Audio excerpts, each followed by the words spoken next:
No, no, es mi casa. La compré cuando era preparador. En esa época el sueldo de preparador alcanzaba para eso. Bueno, hola a todos.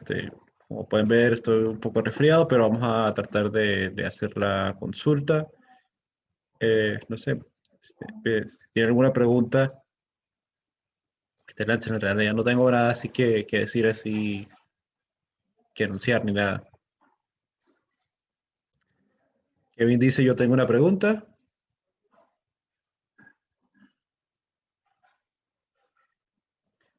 ¿Hay algún tipo de proceso que no se beneficie para nada en tener múltiples hilos? Bueno, es que depende de qué es lo que estés haciendo con los hilos siempre. Si tú tienes, por ejemplo, no sé, por ejemplo, vas a sacar el promedio y lo que haces es que pones un hilo a sumar y el otro a dividir, entonces no te sirve de nada porque no puedes dividir hasta que no tengas la suma, ¿correcto? Pero si en cambio haces, no sé, un hilo que sume los primeros dos o el otro que sume los siguientes dos y después ellos dos, y después el segundo le pasa el resultado al primero, entonces eso sí ayuda a que los hilos hagan que el programa sea más eficiente. Y bueno, y eso es parte de lo que es simplemente practicar, trabajar con hilos, con procesamiento paralelo. Pero siempre hay que probarlo en la práctica porque podría ser demasiado grande el overhead. O sea, si es algo tan pequeño como sumar dos números nada más, entonces a lo mejor no te ahorra ningún tiempo porque el sistema operativo se come todo ese tiempo cambiando entre los hilos. Normalmente el sistema operativo trata de asignarle un solo procesador a un proceso, entonces todos los hilos trabajan de forma concurrente, no necesariamente de forma paralela. Pero, claro, si los hilos son a nivel de kernel, entonces el sistema operativo puede evaluar si este, corre varios hilos del mismo proceso y bueno, entonces ahí sí correría verdaderamente en paralelo. Ajá. Irixis dice, profe, yo tengo una dudita respecto al tema de cambio de contexto. Primero, tengo entendido que este cambio de contexto sucede cada vez que se cambia de modo usuario a modo kernel y viceversa. Pero también llegué a leer que ese cambio de contexto ocurre cada vez que el proceso agarra o pierde la asignación de CPU, lo cual se entiende porque entonces se está ejecutando en modo kernel, ¿correcto? El cambio como tal se tiene que hacer en modo kernel. Pero si cambio a modo kernel, no necesariamente se agarra o pierde la asignación de CPU, correcto. Podría ser una llamada al sistema y si el proceso aún tiene tiempo, puede seguir en estado running ejecutando la siguiente instrucción sin nunca perder la asignación de CPU, ¿no? Es para estar segura, sí, correcto. Entonces, cualquier llamada al sistema, cualquier interrupción, en realidad la regla es esa, cualquier interrupción que ocurra, hace que se pase a modo kernel. Entonces, hay que hacer todos los cambios relativos a cambiar a modo kernel. Se atiende la interrupción y se regresa después a modo usuario. Entonces, pues, el detalle está claro que cuando se regresa a modo usuario podría no estar el mismo proceso en el CPU. Entonces, efectivamente, la interrupción fue para expulsar el proceso del CPU. Pero también la interrupción puede ser generada por el mismo proceso, el proceso pidiendo, mira, necesito que me escribas esto en disco, necesito que me mandes esto a pantalla, necesito que, no sé, revise si está prendida la luz del teclado, cualquier cosa. Entonces, todas esas cosas son interrupciones que son enviadas al CPU y el CPU tiene que manejarla. El CPU llama a la rutina de manejo, la cual se ejecuta en modo kernel. Y dice, ok, es que muchas veces que leía sobre cambios de contexto, hacía énfasis simplemente en perder o tener asignación de CPU y me había confundido un poco. No, sí, porque eso es normal. Cuando estamos hablando de sistema operativo, esa es la interrupción que realmente nos interesa, ¿no? ¿En qué momento pierdo yo la asignación de CPU para ese proceso? pero efectivamente cualquier interrupción, no importa de qué esté pidiendo, genera se tiene que manejar por el modo kernel. Ajá, Roxana. Dice, yo tengo una duda sobre la tarea. Bueno, adelante. Haciendo algo. Mi duda viene más que todo porque, ok, entiendo que hay que hacer como una especie de chatbot, ¿no? Ajá, Que el programa interactúe con el usuario siendo de psicoterapeuta. Eso es lo que dice el enunciado. sí, Em, ok, sí, va a tomar los datos por standard int y los va a imprimir por standard out. ujú, Pero mi duda viene más que todo es por la importancia de las palabras clave, o sea, cómo vamos a tomar ese, todas esas consideraciones según los casos. por los casos. Eh, Depende del reconocimiento de las palabras, cuál me arrojar. Sí, Ya que me dice que la conexión es inestable. bueno, yo te oigo bien.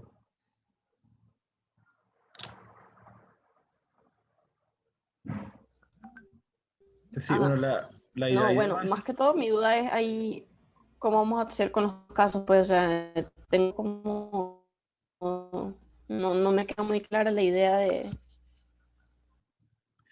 Bueno, la idea básica es que revises primero si hay alguna palabra de prioridad uno. Y si no hay ninguna, revisas si hay alguna de prioridad 2. Y si no va de prioridad 3, etcétera, hasta que llegues al final. Es decir, si tienes que revisar primero si hay alguno de los nombres de personas que haya dado el usuario hasta el momento. Entonces, porque eso tiene prioridad por sobre todo lo demás. Y bueno, eso es eso, ver si puedes, ajá, exacto, porque ahí dice que la prioridad es el nombre de las personas que el usuario vaya diciendo. ujú. Em, y otra pregunta, tipo, ¿hay un límite para la entrada que el usuario le va a asignar al programa? Sí, tú tienes que establecer un límite, pero no porque haya un límite en el enunciado, sino que simplemente pues, tienes que las rutinas de malloc requieren que tú establezcas cuál es el límite de lo que puedes procesar. Creo que de eso se encarga se encarga C cuando es por estandardino. Bueno, en realidad lo hace el sistema operativo cuando pasa lo que el usuario escribió. O sea, existe un límite, pero no es un límite como tal del proyecto, es un límite intrínseco del sistema operativo. Si quieres, puedo tratar de buscarlo.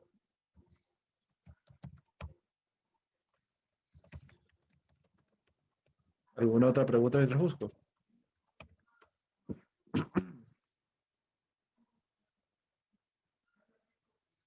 ¿Me oyen? Parece que tengo problemas con el internet aquí.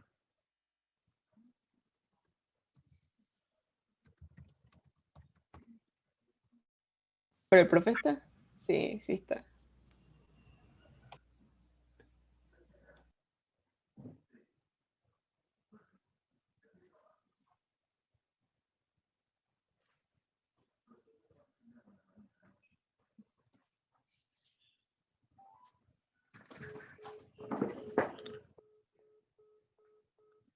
Claro.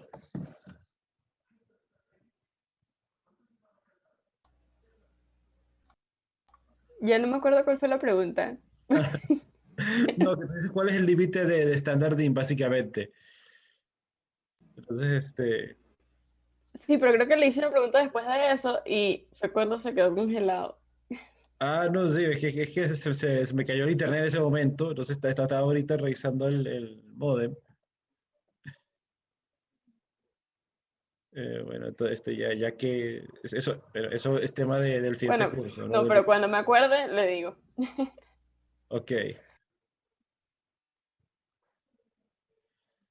Hay una, no, no, perdón, no es cierto. Esto es un ejemplo de que está en internet.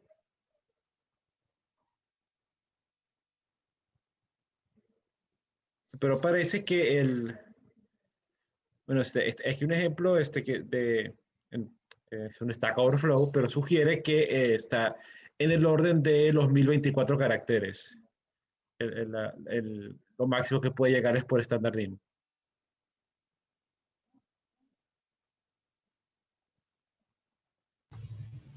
Profe, una pregunta. Cuando aparece un nombre, nosotros sabemos que debemos priorizar, buscar la información de la persona que ha sido nombrada y hablar de eso y Sí, tal. sí, Pero, ¿y si aparece una relación? Por ejemplo, en vez de decir Carlos, dice mi jefe. sí, También habría que priorizarla. también, sí. Entonces, además de la lista ordenada de los nombres, habría que tener como una lista ordenada de relaciones, Sí, porque si no, la búsqueda por nombre sería ineficiente, pues, porque no está tomando en cuenta las relaciones. bueno, exacto. Entonces ahí tienes que decir si vas a tener dos listas o si vas a recorrerlo linealmente cuando estés buscando relaciones. Ok. Ahí no estoy anotando nombres. A ver, tengo a eh, Irixis, correcto. Enunciado sale Ajá, que se supone que todo usuario tiene un papá y una mamá, pero sí. después dice que si se queda sin conversar, sin nada que hablar, pregunte por la mamá. Pero no dice nada del papá. También hay que preguntar del Bueno, papá. eso es más o menos un chiste que dice que los psicólogos siempre cuando no hay nada dicen, háblame de tu madre. Entonces, Ok. bueno, y esa era como la prueba de que Elisa en 1967 de verdad era un psicólogo. Cuando no le queda nada que hablar, efectivamente pero decía, háblame de tu madre. Entonces, bueno, Porque es que lo que yo estoy por ahora haciendo es que para pasar a los mensajes conversacionales, ajá, primero verifica que haya suficiente cantidad, o sea, que ha hablado de un mínimo cantidad de personas. Por ejemplo, mira, ha hablado de 4 personas, bueno, está bien, mínimo 4, por ejemplo. Y después verifico que la información de cada una de las personas de las que se ha hablado esté completa. ujú. Pero también se hace una verificación que ya habló de la mamá y del papá.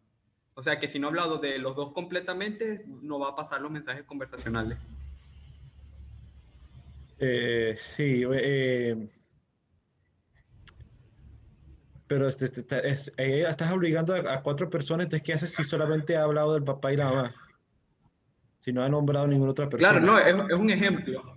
Es un ejemplo. O sea, podría poner menos o simplemente decir que no hay límite, pues que puedes hablar simplemente de 2 personas y simplemente se verifica que está completa. Ok, Cashin tiene aquí una pregunta. Dice, una duda sobre el video de Unix. En ese video se dice que la mayoría de la innovación de este sistema operativo es que la mayor innovación de este sistema operativo es que los programas son pequeños, de tal forma que se pueden enlazar con el pipeline para solucionar problemas más complejos. Si esto es así, esto implica que los otros sistemas operativos solo tenían programas complejos con una funcionalidad fija.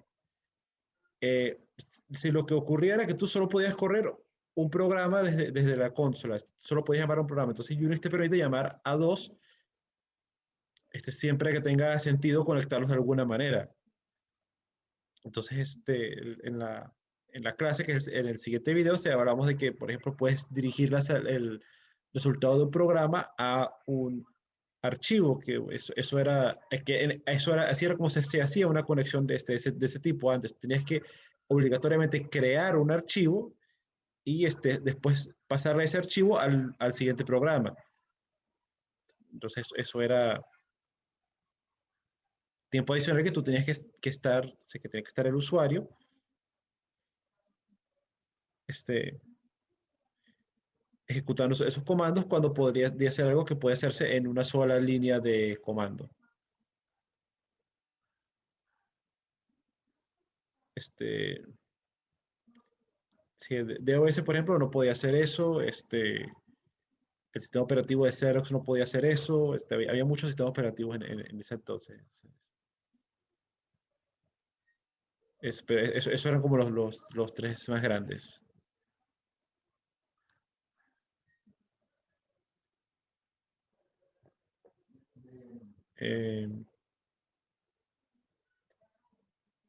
Estoy viendo aquí quién ha hecho dos preguntas. Kashin dice, ok, gracias. Pregunta. Disculpe que yo llegué tarde, que estaba haciendo algo y llegué un poquito aquí tarde aquí al Zoom.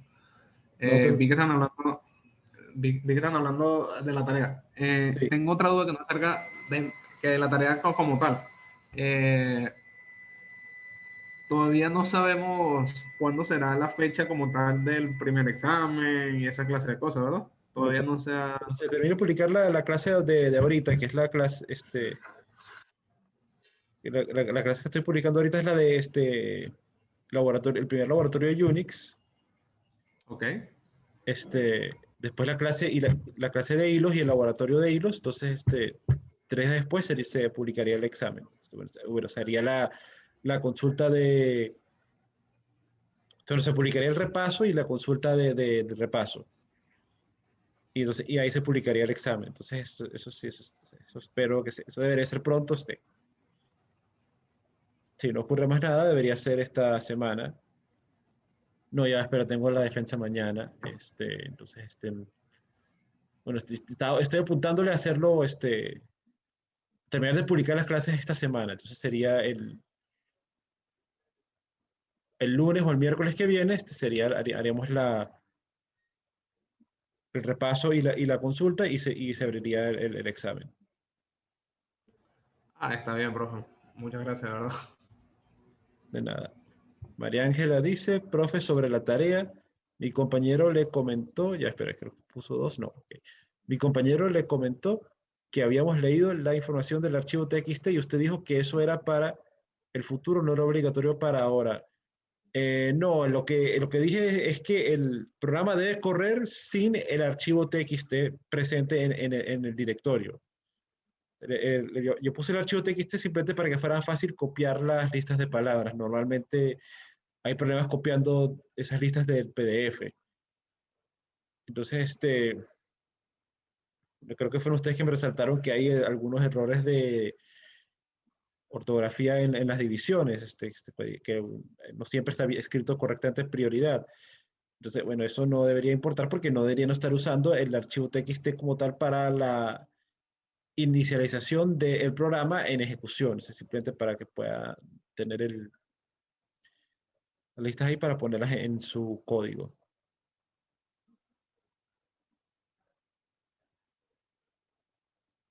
Entonces, María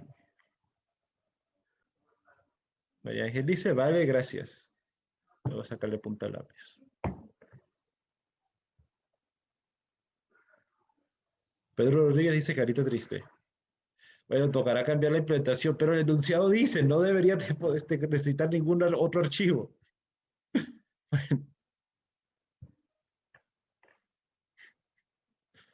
Bueno, Pedro Rodríguez dice, jajaja. Y Zoom dice que nos quedan 10 minutos. Pedro Rodríguez dice, así es más sencillo. Sí, cuando veamos el tema de disco, ahí vamos a ver todo lo que es el manejo de archivos, leer, escribir, etc. Entonces, a pesar de que eso está en el libro ese, notarán que no hemos hecho una clase sobre eso, pues por eso, porque eso lo vamos a ver cuando veamos el tema de disco.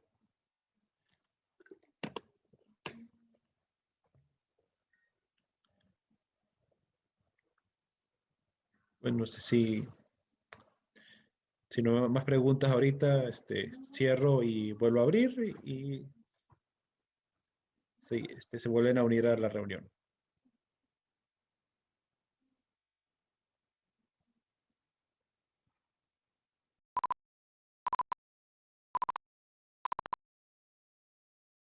Entonces, bueno, tenemos ahora a César y Pedro que no estaban antes y perdimos a los otros 5, no sé.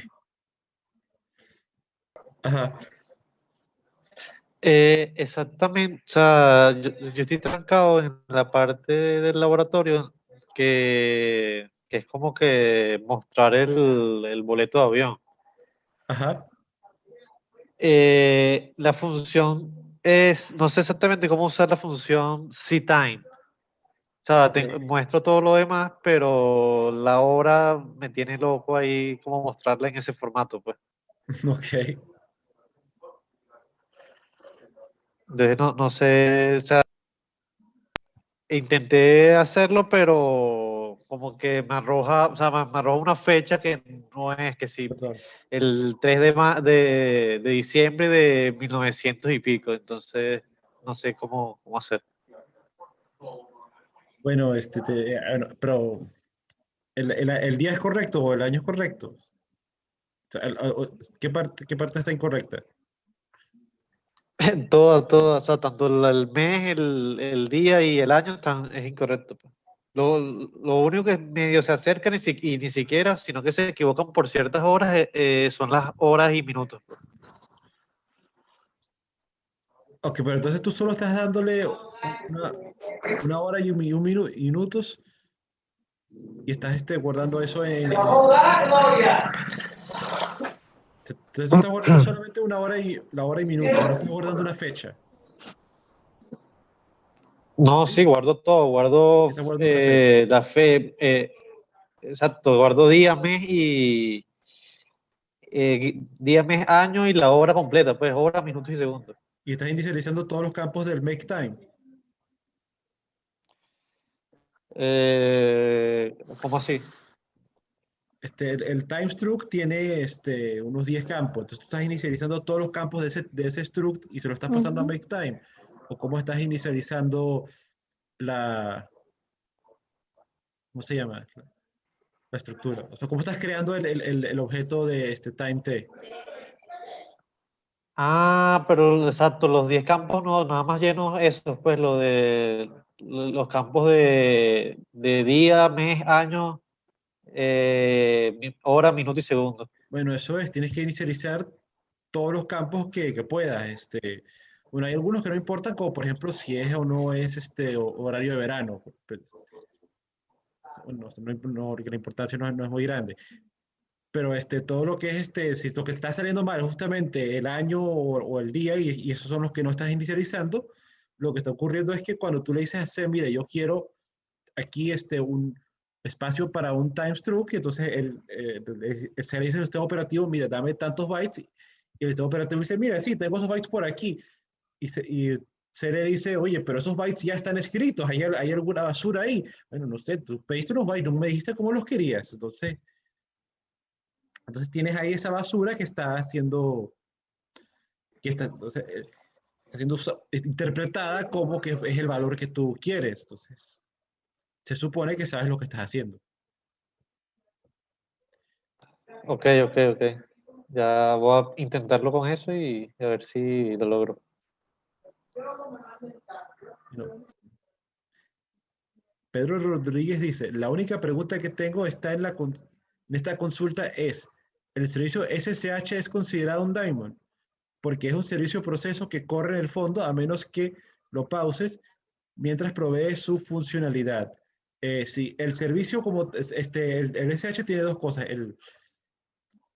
la llamada SSH y el servicio, que es lo que corre en la máquina receptora. Entonces, el servicio, exactamente, el servidor y el cliente. El servidor sí es un daemon, pero el cliente no. El cliente solamente corre en el momento en que tú lo llamas para conectarte.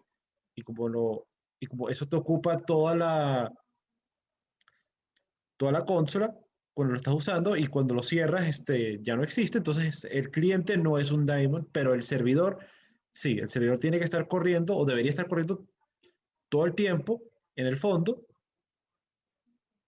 o en paralelo para que cualquier persona que se conecte por SSH pueda obtener una respuesta. A veces hablamos también del speaker y del listener. El servidor es el listener y el cliente es el speaker. Entonces tiene que haber algo del lado de la computadora receptora que escuche la solicitud. Si no, la solicitud cae en saco roto, se pierde. Tú estás tratando de hacer una conexión que no existe. Es como cuando llegas a conectar un mouse de los viejos a una computadora que solo tiene puertos USB. eran unos puertos redondos, no sé si los llegaron a ver. Entonces no lo puedes hacer porque no hay ningún lugar en donde conectarlo. Entonces, así igual que el puerto siempre está ahí, el servidor o el servicio siempre va a estar ahí. Entonces, Pedro Rodríguez dice, obvio, y era terrible porque lo desconectabas y tenías que reiniciar. Sí, sí, eso lo vamos a ver cuando veamos a I.O. Voy a anotarte por aquí, Pedro Rodríguez.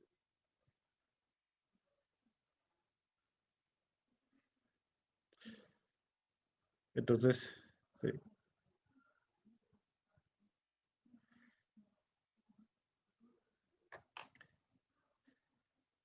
Entonces, sí, eso tiene que estar ahí todo el tiempo, entonces es un daemon. Aprovecho que preguntaron de time.h, dice Pedro. Tengo una pregunta, pero dame un segundo para formularla. Ok, bueno, mientras tanto, alguien más puede entrar y hacer su pregunta. Ajá, time en su punto H tiene definida una función strptime que es para parsear input relacionado con tiempo y generar un struct tm. Mi duda es que para usar esta función tienes que hacer un define en el código define __ use xopen. ¿De casualidad sabe qué es ese define? No, eso es un define que debería estar no en time.h, eso es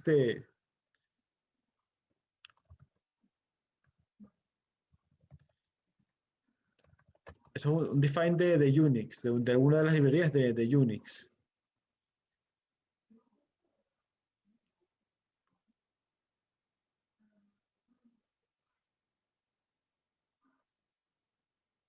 Entonces, eso probablemente te falta, bueno, tiene Standard Library, pero aquí hay un ejemplo que dice Standard Library.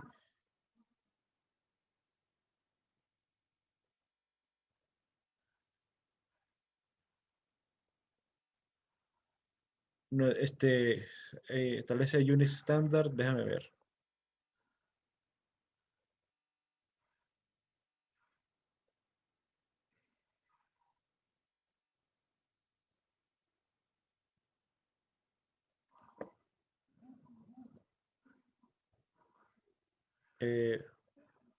Pedro dice, está en el código que usas, pero el time.h pide que lo definas. Si no, no cumple la función. Quería saber qué significa en específico.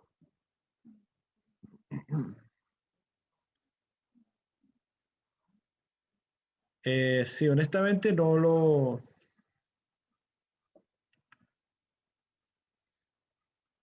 he visto. Eso suena que es algo particular de tu distribución de Unix, que me están diciendo, estoy viendo aquí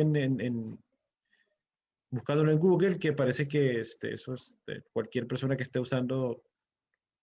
Bueno, esto es estoy viendo un post de Stack Overflow que dice hace 9 años y tiene el mismo error, específicamente con Ubuntu 10.04.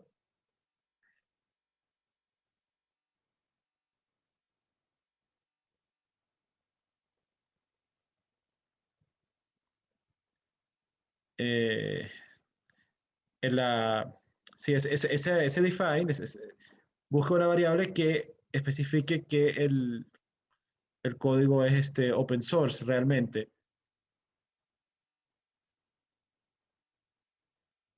Y eso es parte de los parámetros de uso de la licencia de GNU.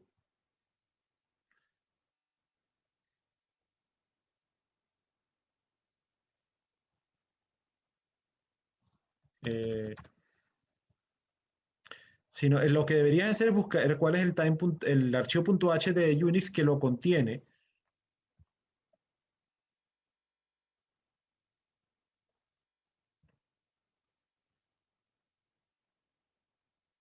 Aquí está la primera queja de esto, que fue archivada.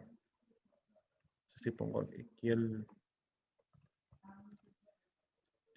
enlace, este fue en el 2001. Entonces, aquí la persona lo solucionó editando directamente time.h, que bueno, en realidad así era como se resolvían las cosas en esa época, no lo recomiendo.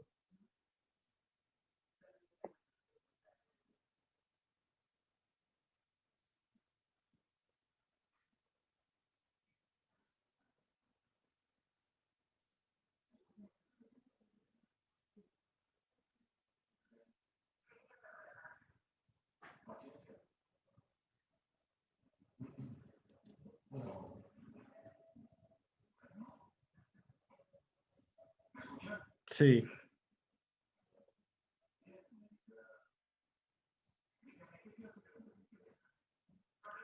No, pero sí, pero eso es un error, claro, pero cuando un archivo bueno, un punto H te dice, mira, tienes que tener definida esta macro, a lo que se refiere es que debería estar incluyendo un punto H que tiene esa macro.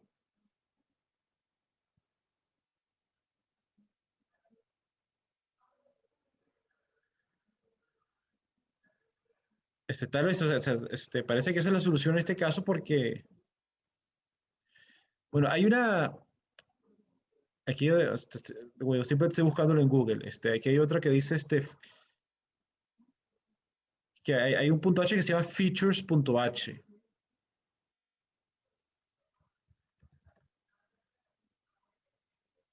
Que es donde se define originalmente todo lo que es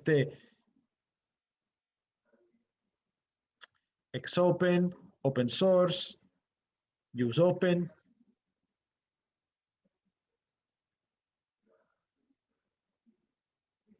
Entonces probablemente ahí hay un include de features.h que está fallando y por eso que te sale ese error.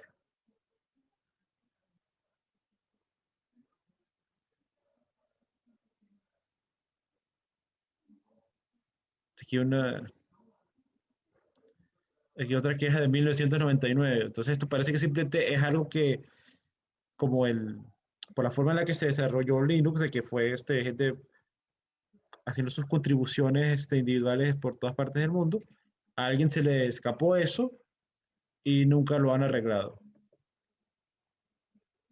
Pero parece que la solución formal, o sea, el deber ser es hacer un include de features.h porque en features.h está ese macro definida. Pero no creo que eso sea parte del estándar. Déjame ver.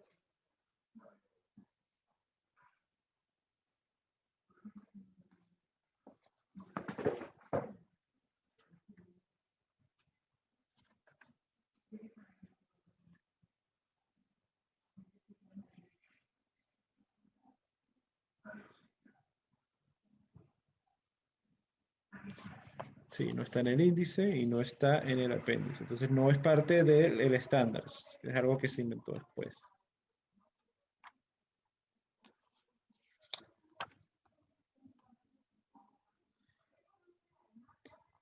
Ajá, bueno, sí, efectivamente. Pedro dice, en el libro de C no sale, por eso preguntaba, supuse que no era estándar y quería saber bien qué era. Bueno, entonces es eso, es algo que se coló en el desarrollo de Ubuntu y nunca lo han arreglado.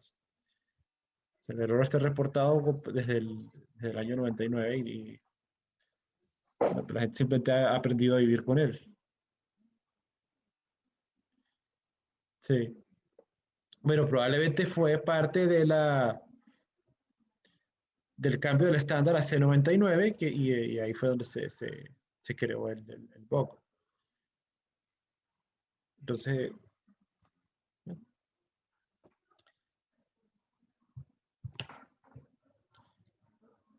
eso es, estamos usando este software libre, o sea, que tiene esas idiosincrasias.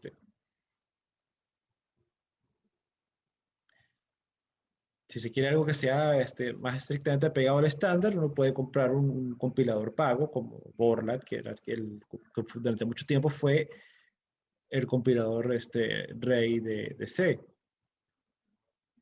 Pero básicamente Yo creo que la compañía ya quebró porque todo el mundo se pasó a GCC.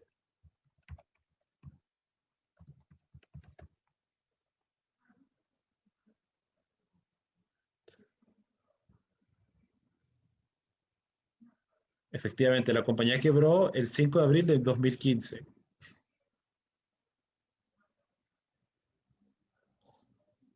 Lo estoy viendo en Wikipedia.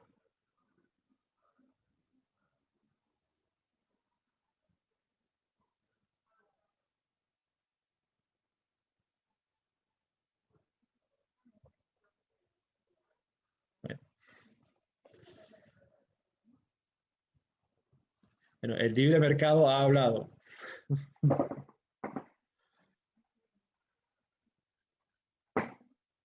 Entonces, sí, la solución formal es que hay que hacer include de features.h para poder usar strip time.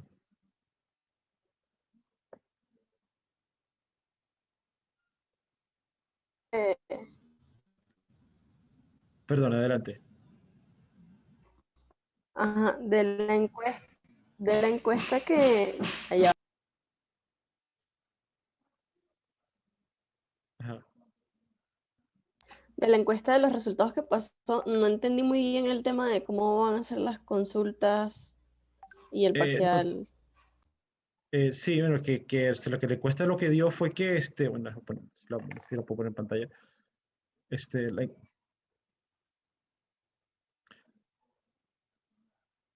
la encuesta lo que dio, aquí está.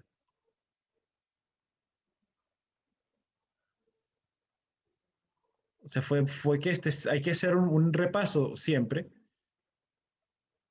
y que, bueno, y que hay que hacer una consulta y la consulta no siempre va a haber que hacerla, porque cuando le preguntamos a la gente, en realidad la importancia de la consulta es menor que la de repaso y yo esperaba que le dijeran que la importancia de la consulta era mayor que la de repaso. Y lo que dijeron es que en realidad tiene que ver, o sea, esta pregunta de aquí, no sé si se ve, que en realidad lo importante es que haya alguna de las dos. Pero que si hay que escoger entre estas dos, el repaso, hasta que haya un repaso formal es más importante a que haya o no haya consulta. Entonces, si toca sacrificar a alguno de los dos por cuestiones de tiempo, lo que se sacrifica es la consulta. Se publica el repaso y ese mismo día se publicaría el examen, que era lo que estábamos tratando de ver ahí. Y bueno, en realidad la opción original era no se hace ninguna de las dos, sino que se publica la última clase y de una vez se publica el examen. Y bueno, entonces con la encuesta lo que vimos es que no, efectivamente tiene que haber alguna de las dos antes del examen. Alguna especie de cierre del material antes de que se haga el examen y tiene que haber unos 2 a 3 días desde la última clase hasta, o desde que ocurre ese repaso, antes de que ocurra, bueno, tiene que haber 2 o 3 días antes de la última clase, antes de que se publique el examen, para que, bueno, ya tiene que haber tiempo de estudiar, de repasar, ¿no? O sea, porque si no, no tiene mucho sentido preguntar qué recuerdas si no te doy tiempo de recordar nada. O sea, ¿qué aprendiste? ¿Qué habilidades aprendiste si no te doy tiempo de practicarlas, etcétera? Entonces, no sé si tienes una pregunta más específica ahí o con eso se cubre.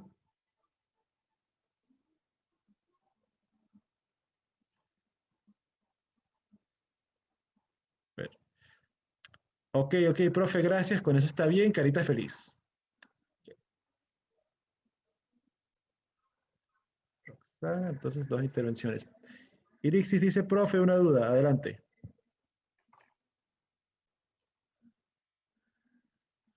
El hecho de poder tener varias cosas abiertas, que si un reproductor de música, un documento Word y la terminal, por ejemplo, tú eres de las que les gusta escuchar música mientras escribe, en la computadora es debido simplemente a la posibilidad de multiprogramación. No sé si tiene que ver allí los múltiples giros de un mismo proceso. Creo que no, porque son procesos independientes, pero tengo esa confusión. Y después dice, ja, ja, ja, ja, monito no ve nada. O sea, la carita así. Y, no se ríe, y Roxana se ríe. Entonces, sí, efectivamente, eso lo permite, es la concurrencia. Entonces, usando el ejemplo del reproductor de música, el reproductor de música lo que hace es que envía a las cornetas, mira, necesito que me reproduzcas, nos demandan cerca de, no sé, medio segundo de audio, dice, mira, necesito que me reproduzcas este medio segundo, estas 3 notas, pam, pam, pam, entonces pinto. Entonces el reproductor de música dice, uy, no, eso es una tarea que toma muchísimo tiempo, mira, tú mejor te quedas bloqueado ese medio segundo, mientras yo reproduzco eso. Y entonces el CPU dice, bueno, si tú no vas a estar bloqueado, salte del CPU, yo mientras tanto voy a procesar, no sé, lo que está entrando por teclado, y lo pongo y entonces, ¿qué es lo que quiero hacer con este teclado? Solo quiero mostrarlo en pantalla. Eso también es algo que toma muchísimo tiempo. Eso puede tomar una décima de segundo. Yo trabajo en milésimas o millonésimas de segundo. Entonces, procesador de palabras, ahora tú estás bloqueado mientras eso se imprime por pantalla. ¿Quién más está corriendo? La terminal.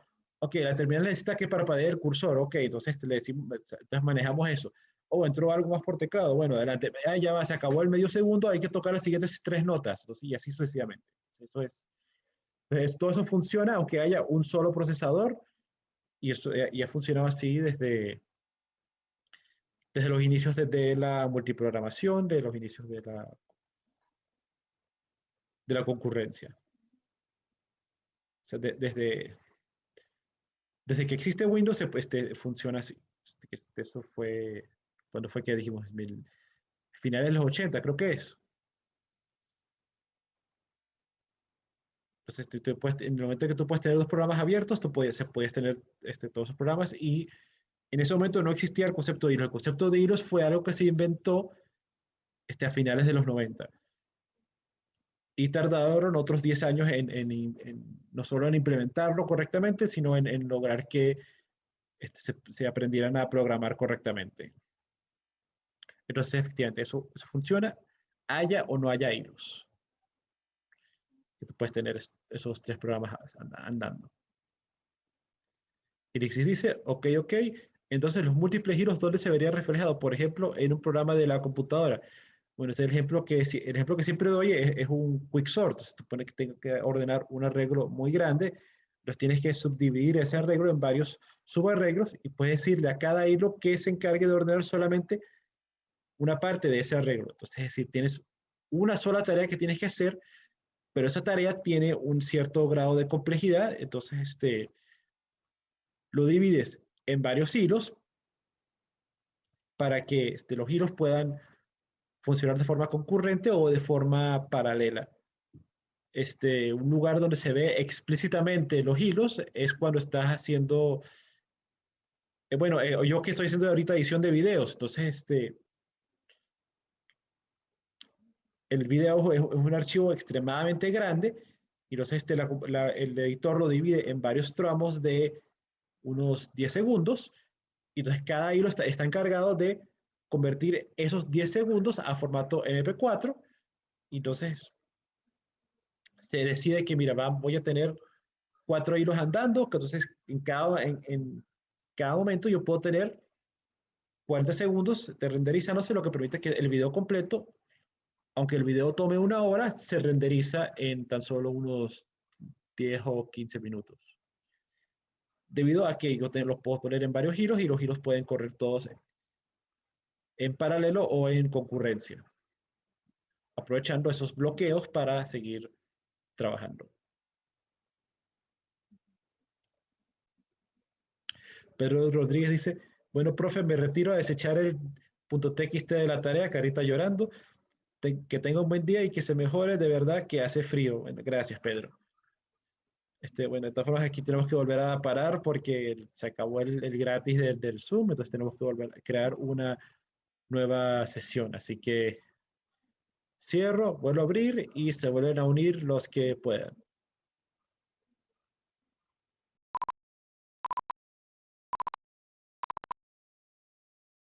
Ah, ok, menos mal. Erixis dice, hola, profe, respecto entonces a lo de los hilos, los procesos anteriormente eran muy lentos. Eh, no es que eran muy lentos, sino que son acciones que toman tiempo. La pantalla, por ejemplo, normalmente se refresca 60 veces por segundo, pero el sistema operativo normalmente hace unas 1000 acciones. El sistema operativo no, el CPU hace hace cientos o miles de operaciones por segundo. Si hablamos de términos de megaflops o gigaflops, que es decir, miles de operaciones por segundo o millones de operaciones por segundo, cuando hablamos de la velocidad de un CPU. Entonces, igualmente la corneta trabaja en décimas de segundo. Entonces, eso son operaciones que son lentas con respecto a la velocidad del CPU. O sea, no es que son lentas como tal. O sea, y igualmente cuando tengo aunque yo esté haciendo una operación que requiera hacer que requiere hacer mucho trabajo sin bloquearse, como el ejemplo del Quicksort, entonces las operaciones van a estar todo el tiempo usando en ese caso los hilos están todo el tiempo usando el CPU. Daniel entró y se fue.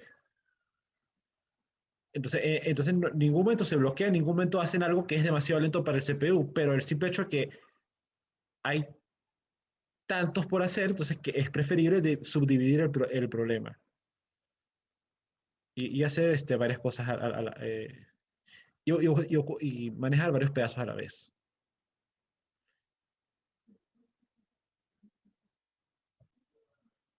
Los procesos anteriormente eran lentos porque el hardware era lento, entonces hablábamos en ese entonces de kiloflops en vez de megaflops o de gigaflops. Y entonces el CPU no hacía tantas operaciones por minuto, por segundo, perdón. Y dice, pero igual los múltiples hilos dan más beneficio que estar creando procesos constantemente. Bueno, es que en el fondo es que un hilo es como crear un hilo es como crear un proceso, es un subproceso. Entonces tienes que siempre evaluar si vale la pena el costo de crear el hilo, al igual que si vale la pena el costo de crear el proceso hijo.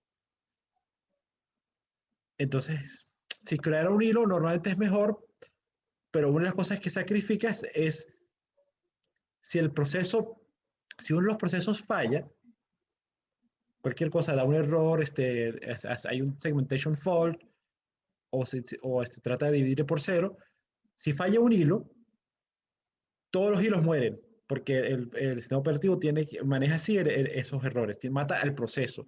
Pero si muere un proceso hijo, solo muere ese segmento del problema que estaba haciendo ese proceso hijo. Es que es el ejemplo que di hace unas consultas atrás con Firefox y Chrome con su manejo de las pestañas.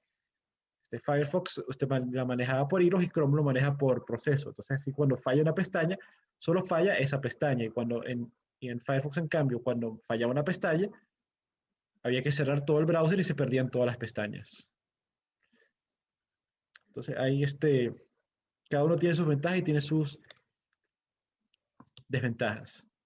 Pero crear un hilo y manejar hilos es más rápido que crear o manejar procesos, independientemente de si están, de qué nivel están.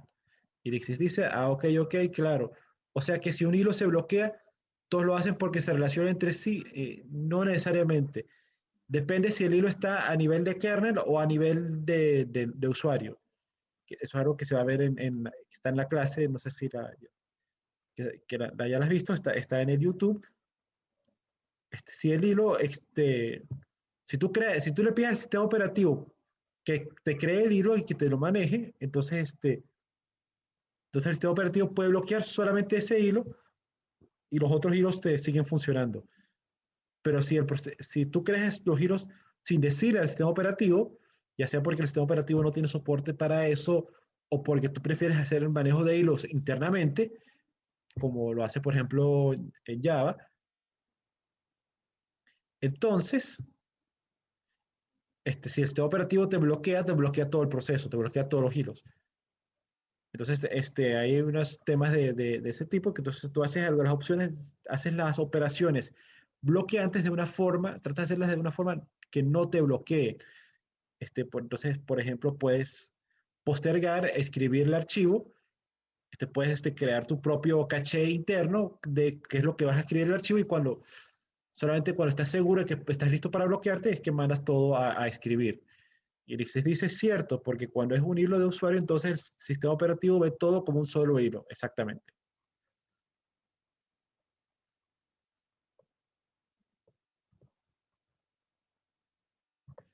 Y Elixir dice, perfecto, profe, gracias.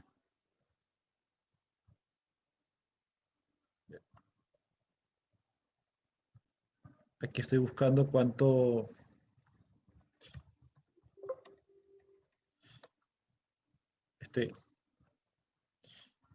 ¿Cuánto hacían las primeros mainframe de velocidad?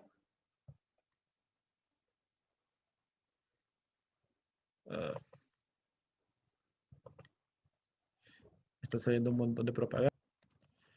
La IBM 360 podía efectuar 34.500 instrucciones por segundo. Entonces, estamos hablando de unos 34 kiloflops. Entonces, como te digo, hoy en día hablamos de megaflops o gigaflops cuando hablamos de la velocidad de un CPU. Bueno, perdón, eso es instrucciones, entonces eso es la velocidad del ciclo de CPU. Entonces hoy en día, entonces estos serían 34 kilohertz y hoy en día hablamos de megahertz o gigahertz. Las operaciones esto porque, bueno, eso probablemente lo vieron ya en arquitectura. Las operaciones es cuando usas la unidad de algoritmo lógica y haces alguna operación compleja como, no sé, calcular una raíz cuadrada o un factorial.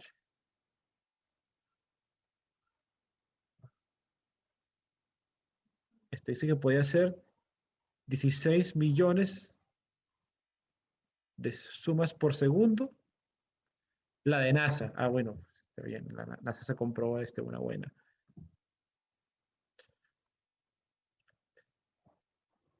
Pero la que está disponible para las empresas estamos hablando de... Aquí, perdón, dejar de leer ahí.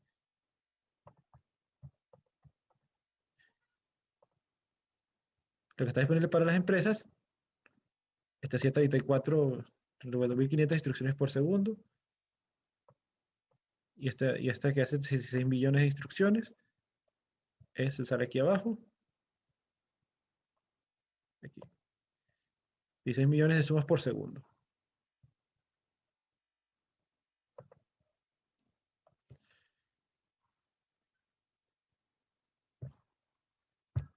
El CPU siempre es la parte más rápida de la computadora. Bueno, en cuanto a qué puede...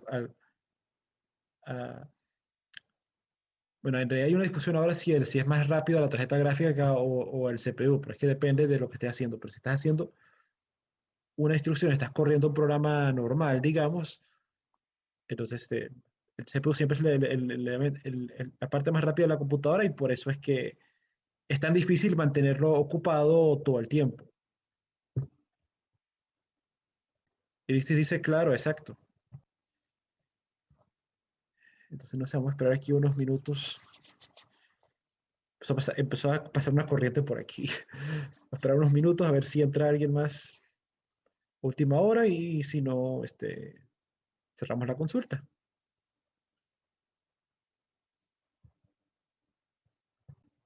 Sí, profe, ya no tengo más preguntas por ahora. Ok. Que normalmente espero como hasta las 11:30 a ver si entra alguien en la última media hora y si no, dejamos hasta aquí. Y les dice, bueno, profe, yo me voy despidiendo, que tenga buen día, gracias y que se mejore. Realmente está haciendo mucho frío estos días. Sí, bueno, pero lo irónico es que anoche no hizo tanto frío, entonces Esto es simplemente yo estando enfermo, así que bueno. Bueno, gracias por venir. Chao. Y dice, jajaja, bueno, pasa. Bueno, tapándose los ojos, hasta luego, profe.